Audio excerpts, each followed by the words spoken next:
Денеска светот, Европа и Македонија го одбележуваат 8 мај денот за превенција од ракот на јајниците. Тој всушност е вториот најчест гинеколошки канцер кај жените, кој има највисока стапка на смртност, зошто за жал најчесто доцна се открива. Доктор Фонзи Јуруков, гинеколог од гинеколошкото одделение при Општа болница Кочани, вели дека ракот на овариум може да се развие во било која возраст, но поверојатно е да се појави кај жени кои се на 50 години или постари, иако исклучок не се и помладите.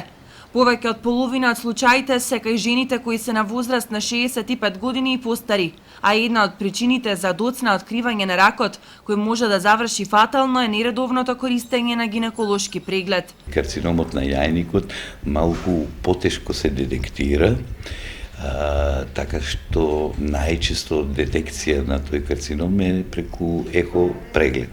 Значи жената доаѓа на редовни прегледи каде што се извршува редовен ехо преглед и на ехо прегледот обично се установува дека со јајникот нешто не е во ред. Карциномот на јајникот во последно време малку како да е зголемен, обично се јавува кај повозрастната популација, се јавува и кај помалата популација, меѓутоа сериозноста е многу поголема и исходот е многу по фатален кога се појави таков карцином во помладата возраст. Доктор Јуруков додава дека само 50% од жените на кои им е диагностициран канцер на јајник имаат шанси да преживеат 5 години по првичната диагноза.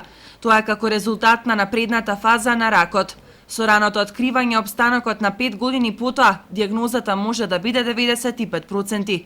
Потешко се открива карциномот на јајникот заради тоа што жените не осеќаат некои проблеми, а кога ќе се појават проблемите, веќе тоа е во понапредната фаза.